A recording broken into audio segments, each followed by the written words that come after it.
August. We're doing a new tour of Bjorn because it's been 6 years, I think, since Mia and I did a tour in Las Palmas. No, in Portugal. Something like that. A lot has happened since then. So a lot has happened. I want you and Adam are going to give us the tour since the last refit. Very excited to do so. Can you just describe the setting where we are here as we have Falcon in the background? This is the first time the two boats are actually together here in a very special place to me. This is Hjelmås. This is where I grew up, and this is Isbjørn's regular berth, and now she's tied up to Falken, which I think is even longer than the dock itself. And your actual August Island house, by the way, look at this, the scenery is amazing here, but it's just like over yonder, over that peninsula, right? Yeah, just behind that little headland there. So occasionally I take my little rowboat out here just to do maintenance and mess around on the boat and stuff when I don't want to drive, so it's super nice. All right, so I can't get the Falcon crew to come up on deck, but I just want to tell everyone that we're all here, and we're not going to do a Falcon tour this time, but we'll give everyone to give us a wave here. Hey, we're doing a tour of Bjorn. Just everyone wave. Say hello. Hi. Hi. Bye. Well, Cockpit is a good place to start, I think. Not too much have changed here. There's still the still a good old steering wheel with the moose ladder on it that's held up extremely well, I think. No chart plotter yet, as you'll see. You know, Mia sewed that moose leather on that steering wheel ahead of our Svalbard trip. That's right. I'm incredibly impressed with how well it's held up. We've redone some of the stitching and stuff, but it's great, and it's really good for you know, sailing in the high latitudes when your hands get cold and you need a good grip on it. So Indeed. That's been really nice. Some new things we got here. We got a new engine panel for the Beta 60. That's also from the engine itself is from that 2018 refit, still going strong. It's it now looks the hour counter is reset now, so it's only like 2 hours on it, so that makes it feel really new. Got the new Pelagic autopilot on here. Oh yeah, shout out to Pelagic. Great, shout out to Pelagic. Falcon has the same unit, I think. Yeah, we got the same ones, which is really cool. And also Vinda made this nice little wooden box for it, so that's super neat. Great to have that there. And do you guys hand steer on your trips mostly? Yeah, it's mostly hand steering. When we do offshore trips, yeah, the autopilot only really comes on when it's, you know, when we're doing stuff like this, short-handed, moving between ports and stuff. So and occasionally, if we're doing foredeck stuff, spinnaker stuff, and I kind of want to show everybody what's going on, it's a little bit of a shame to have somebody at the back. Yeah, well, because the difference is you're alone on the boat. Like Falcon, we have 2 staff. You're here, it's just you and the crew. It's more like the deliveries we used to do back in the day, where you're relying on the crew a lot more than we have to on Falcon. That's right. So sometimes we'll put that on, gather everybody at the foredeck, and show everybody what's going on. So so it's really nice to have for those kind of things, and it's also a great emergency thing. So yeah, cool. Really glad to have that. Still have that beautiful C-Plath compass that we put on the boat back in the early days, and the same compass. We have 2 of those on Falcon now, so we're trying to make some things on both boats, you know, similar. Oh, are those C-Plath as well? Yeah, at the helm. Oh, very nice, very nice. Yeah, this is great. We just got that reserviced as well. Sweet. Got the little air bubble out of it, and we look fantastic. All right, so this is also new. There used to be this old glass fiber box here with old Raymarine instruments that was going on at least 15 years, I think. Yeah. So, and they were working fine, but you know, we like to replace things before they break. So we got new Garmin instruments now, and also same instruments we have in Falcon's companionway, the large format ones there. So getting a little more consistency there. Really nice, yeah, and yeah. So it's great to have, you know, the same kit on both boats, so that, you know, it's easier for a crew to operate. Oh man, we're getting a weird flickering on those little small LCD displays with the frame rate, I guess. Right, yeah. Let's cover those up again. But the and you have another big one there. You just have it's out because it was a warranty issue, I think you said, right? Yeah, it had a dead pixel, so we're getting a new one. But those have been really nice. Yeah. And especially those big 7-inch ones really scream out the whatever number you're looking for. So nobody can ever blame not seeing the instruments anymore, so it's great. Another new thing I noticed, I mean, it's a shame, I think we did this right when you took over the boat, but we added these winches here before the lines came back to these winches. So you have 2 additional winches in the cockpit, which is brings your total to 6, which is a lot more than most modern cruising boats will have, but it gives you a little more flexibility, particularly when you have like we had the spinnakers up yesterday, so you've got lines freaking everywhere. That's right. When you have, you know, spinnakers, you have your preventer, you have your running backstays. You know, you always want more winches. So, but the 6 we have, it's pretty good. Big, nice, long Genoa tracks. Beautiful curving curved along stainless here. Swan Genoa tracks. Absolutely. Got what I think is- rebedded a couple of That's true. In 2 years ago. I in think. Antigua, right? Yeah. What's so cool about this stuff, like some of this stuff we did, like these solar panels, we put these on in 2015. That's now 10 years ago, and they're still there, still putting out amps. Yeah, that's really, which is really pretty neat. Yeah, that's really cool.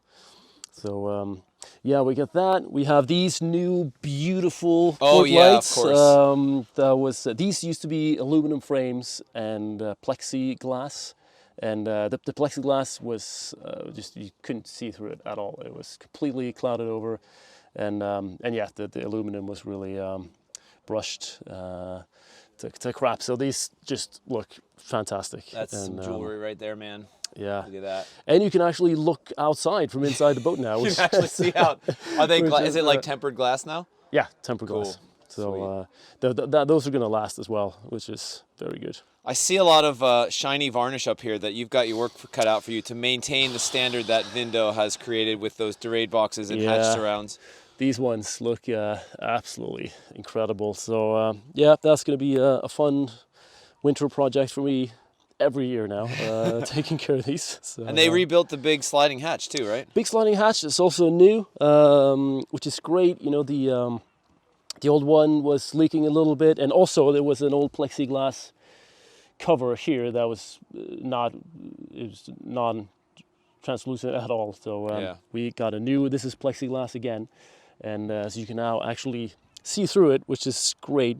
And I'm really happy that we got to keep the sliding hatch still. That it's still, you know, we talked about replacing it with just like a big folding, hinge folding thing. Yep. But I'm really glad we kept this, and it's such a big part of just like the face of the boat, the character. The so that's real really question nice. is, does it keep the water out? I think you said you definitively have an answer to that now after the Shetland race. Yes, we went upwind from Bergen to Shetland in the Shetland race, seeing 30 knots sustained right in our teeth.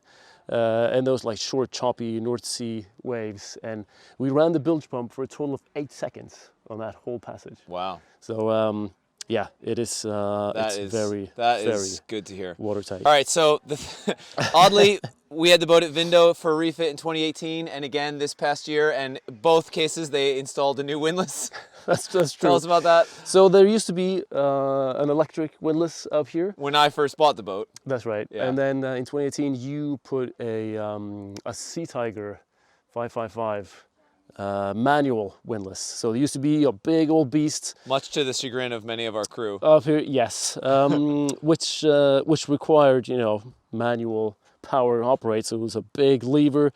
You have to get up here and do some exercise to get the anchor up. You have a funny story about rebuilding that one year in your workshop. It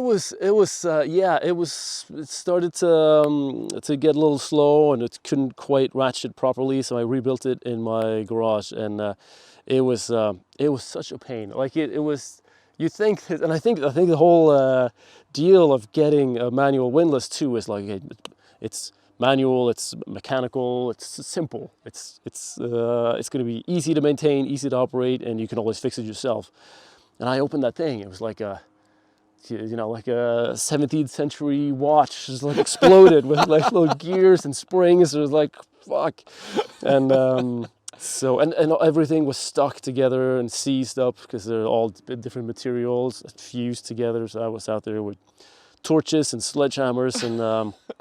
Really just went to town on that thing, and I managed to put it back together again, but I kind of realized that maybe we're all for simplicity and making like machines that we can operate and maintain ourselves, but the the manual windlass, I don't think was the right answer. And what do we have here to now? that. We have a Lofren's on ISBJØRN and a Maxwell on Falcon. I think we tried to get the same there, but there was some sort of supply issue. So I think this is the same, similar specs maybe. Similar specs to the to Falken's actually. Yeah. So yeah, it's a Lofren's X3, and yeah, it's got the same rope and chain gypsy, Yep. and it's been working really well. Actually, now it's been on there for this whole season. And Adam came here last week to do service on it. Yeah. And he asked me, "Oh, did you already service the windlass? Wow. It looks great." And I hadn't, so it was. So an important thing I think to note about this, there's no foot switches because they always go bad. So you have a little wireless remote control, I think. Yeah. So the foot switches in the past, you know, That's, they corrode. They corrode, and they're also just super exposed and easy to mess up. So we got the remote, and there's also a physical button down in the forepeak which operates it. Yeah. So in case Yeah. things go over the side and gets lost. That's and, right. Like Adam's phone did earlier today. Just now, it's down here. Anybody who can dive can have a free phone. Come here. Working or not working. All right, let's. I think Adam is down below. Let's go down below and see. Let's go and see Adam. What we have there. Yeah. Ahoy, Adam. Home, sweet home. It's been a long time since I've lived on this boat, but it still feels very familiar. This used to be your home. That's right. Literally did. Yeah. All right, Adam. So you're going to give me we're going to look at a few things down below. You and August are going to show some of the things that are different since the last refit, and some of the things that we kept the same because they were perfect in the first place. Fair enough. The kitchen, the galley was a big job. We had lots of kind of areas where the wood had gone rotten through people coming down the companionway and just in wet foulies and stuff. So the whole side of this and the whole side of this area was all pretty much rotten. It came out pretty quickly when it was in the yard, and Vindo did a great job of recreating it so that it kind of looks in time with everything else. However, the big job was then to take away the old kind of laminate worktop, which covered the galley, and go with this stainless steel. So this stainless steel is similar to what we did on Falcon, but just way better. Improved. So we opted for this kind of like... Can you turn the light on under there? Mm-hmm. We have this kind of like bathtub effect, right? So this is a solid piece welded in the corners so that you don't have an issue trying to silicon. There's no seam. There's no seam. Yeah. Nothing will ever kind of like get stuck drip. here. You can't get water going behind the trim. That's it. So, but it's still included in this kind of fid. So that was a big job. They did the top. They didn't change anything inside.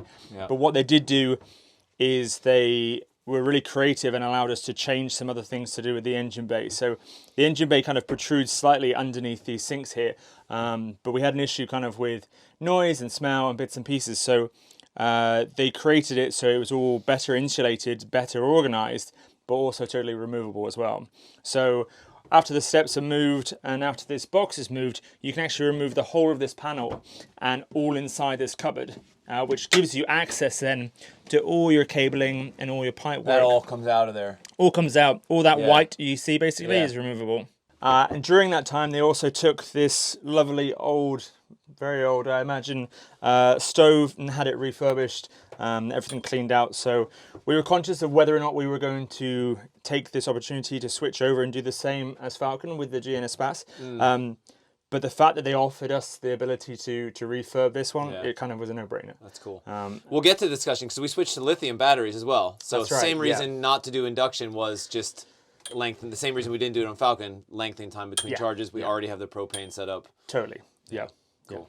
Now, again, with the lithium batteries that we're going to get into more, we now have all of the essential boat system on a separate breaker panel here that runs off an AGM battery that is being charged by the lithiums. So same setup as Falcon, where you have two battery banks effectively. That's right. So, cool. so these will, even if the lithiums freak out and go dark for a little bit, all of these systems will be running still. Cool. So that's a new improvement. Got the new autopilot here. We also got a ton of new USB chargers, which is great.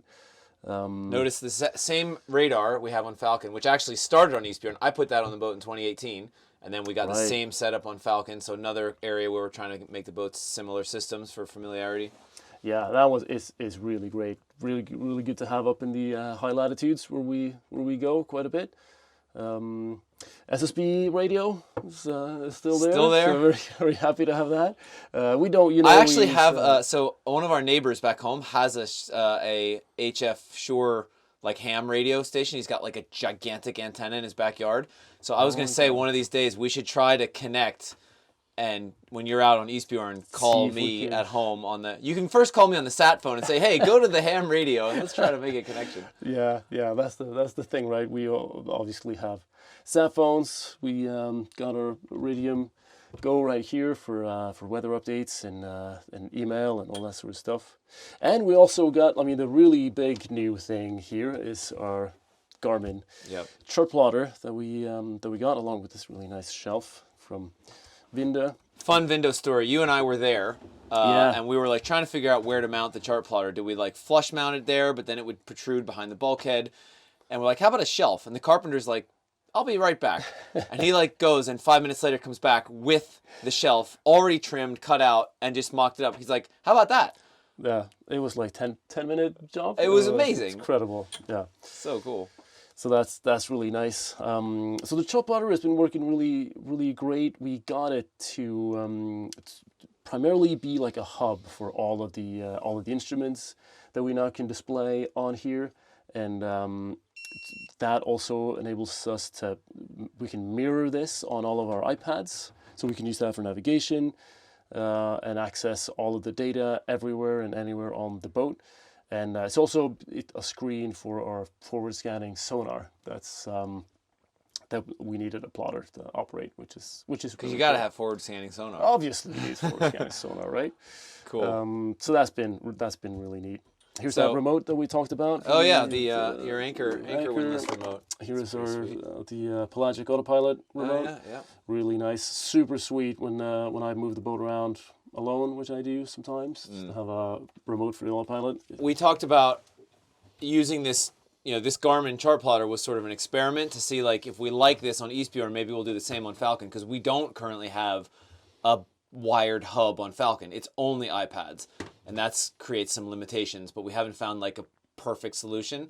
How do you feel now having this here? Do you think we should do this? I think it's the same with anything, that having basically a central computer, regardless if you use it for actually chart plotting, is a benefit in terms of reducing the need for external items talking to each other, which we currently use. And I think maybe we would reduce lag time if we use one. Like I said, even if it's not out in the open, if it was a small version that was just tucked away, the actual kind of computer hub of it is actually useful. Yeah. So one thing that I really like about this system is that you can use this app to mirror the chart plotter on anything, really. So I use this on my phone in my bunk. I can just, in the middle of the night, the boat's sailing, somebody's out there, and I can just get all of the data up on just my phone and just check what's going on. So I got the wind angle, the apparent wind speed. I get a graph of how the wind speed has been increasing or dropping. Get the charts, and just like everything is there, which is really neat. All right, Adam, let's go aft. There's some cool things we added since the last refit in 2018 in the aft cabin. So we took away the doorway that you're in. Fun story about that doorway. When we went to the Arctic the first time, James had that big flight case for his drone, and we had to take the door off to get it through the door. So now that's gone. That was kind of blocking the wardrobe right here, and it wasn't necessarily used to its best advantage. So what we decided was that actually turning it into a wet locker would be the best idea. So that's what we created. We created a wet locker with a new, we already had a port heating system. Now we have a starboard heating system which runs below. This is where all the families and life jackets can live and dry out. Wet locker inspired by Falcon. Inspired by Falcon. Plumbed in heating. I love your upcycling here. Upcycling here. These are old tethers which have been cut, slipped along the pole, and now they're used for clipping on. So it makes it nice and easy. It's not dissimilar to the new ones that we have, the new spin locks. So therefore, it's not changing anything too much. Very cool. So yeah, new heating system underneath the bunk. We created some similarity between ISBJØRN and Falken in terms of everybody gets a small pocket and a USB light. Oh yeah, look at that. So there's your light with the USB outlet USB, under it, yeah. and the little pocket. Those work so good. Yeah, that's so good. The idea is just for small bits. I keep my my night mask here in the Same glasses, headphones. Yeah, it's all those sorts of bits. Cool. And then we decided to take what was an old cooler box and actually redesign it with a better purpose. So this was it was part cooler box, part access into the bilge. But what this allowed us to do is put in a fridge and/or freezer. So this is a big Dometic unit that can be either. So it gives great opportunities for skippers on board to keep more food or prepare more food and freeze it down before crew on board. What it gave us as a bonus was then a dedicated safety locker. So all our safety gear is now in here. So it's nice and close to skipper's bunk. Yeah, cool. And the nice thing is there was no, this was just fully insulated box. Just drop it in, plug it in. There's no, construction. And everything is removable. You can remove the panel, you can remove out. this, you can remove behind, so you can still access everything, which is obviously really important. We didn't want to make anything difficult. But yeah, skipper's bunk, same on his side. Cannon out, ready to go. Cannon out. Show us the head real quick. The skipper's head back here. And then you've got large heads. New Raritan toilets in both. Yeah. Nice and bright. Cool. And then while we're here, just show us the rear engine access here. This was the engine that we installed in 2018. That's the Beta 60 that's still in there. Is there a light in there? No, there's not. I don't believe there is there? No. We can always, there's always part of the new... so you got your dual ray cores there. That was actually installed on the boat before I got it, so that's pretty nice. Yeah, it's when you're so changing cool. filters, you just throw that valve and one filter's over. You don't have to stop the engine to change fuel filters. Back of the Beta 60. There, isn't it? The I don't think it's dead. The blue, custom blue. the iconic 59 North Beta engine blue. Adam, let's go out and look at the new Dakota. Shout out to Dakota Lithium for sending us some new batteries. I know we're excited about this. So yeah, that's it. So in we go. Oh. Hey, money. Pence, that goes in my pocket. Treasure. Finders keepers. We managed with this actually really nicely to take what was a battery bank over here and a battery bank behind you there, Andy, and put them all into this compartment here. So the compartments are separated, so there's a little bit of extra wiring thing that happens, but that's the AGM behind there. Yep. And then through there's the two Dakotas. And there's another Dakota. And then there's another two more Dakotas in that cubby hole there. So you got 4 Dakotas, 280 amp hours each. So that's quite a lot of capacity. 280 times 4, what is that? Almost 1,000 amp hours. 1,200 or something, isn't it? Yeah. Yeah. That's bananas. It's a lot. So this is really nice. So a great setup, lots of space, lots of air around it. No issues with overheating. We removed all the 110, which was left behind, switched into a new blue Victron inverter charger. Now we're getting nerdy. This is great. I love this. Look at that. Upgraded the sort of the smart chargers and everything as well because of being lithium. So same way as on Falcon, all the charging sources go into the lithium, and then these DC-DC chargers charge the nav and the start battery. That's right, yeah. So exact same setup. Nav and start battery, then are always 100% until the lithium drops below something like 32 or something like that. When it hits 32, it starts then taking from those other batteries. Probably one of the simplest things that we did, which has been one of the most impact, has been these nice little blinds here that we made for the pilot berths. So 2 of our crew sleep in pilot berths. Which on this side you can see what it looks like without the curtain. Yeah, so it's really some of the best bunks in the boat. You're really. Can you pull up the lee board there that shows how? And this is actually where on Falcon we got the idea for the lee boards because they're much more secure than lee cloths. So lee board there when you're at sea, and then if you want the privacy, the curtain snaps in. There we go. Privacy and also darkness, which is really nice. Up north now, I mean, we're in July, it doesn't get dark here. It doesn't really get dark at all. And also, you know, when you're out sailing, sometimes you need to sleep in the middle of the day, and it's always nice to. That's a really nice improvement. I mean, just like you look how open and exposed that feels, especially like just publicly to the rest of the people that are in here. Yeah. And then you go over here, and now you have your nice little hidey hole dark cave in there. It's just a major difference. It's really nice. Really cool. Yeah. Cushions look new. Yeah. Cushions are new. That's right. Old ones were getting quite tired, so we got new ones. Sunbrella, some cute little buttons on there, and yeah, made the interior quite more kind of light and homely. So that was really neat. Show us forward. Here we go, forward. Have some nice instruments here. Got another compass. Got to show the detail of the ISBJØRN logo on the clock from Weems and Plath. That's been right. There for a while. The clock that goes that has the ship's bells programmed into it. I think you might have turned them off, Adam. We also with all of these things that we did with the refit, we swapped out a lot of old gear for new stuff that's just a lot smaller. We reorganized things, and so now crew in the pilot berths get these lockers. Yeah, that's cool. So there's a lot, just easier to organize things, a lot more space, and so that's been a really great improvement. Also, just all sorts of small things in the lockers. This is our rigging locker, tons of lines and stuff. We got lights in there, a couple new shelves, and that's been really nice. So here are the heads. I'll just sneak into the head here. We have a working doorknob now. That hasn't been there for a while. Working doorknob. We had a crew back in Carib 600 that flew through the door and into this locker on the other side and broke some ribs. So that hopefully won't happen anymore. God. Crew head there, yeah. Yeah, and it's also lockable, which is nice. So here, forepeak.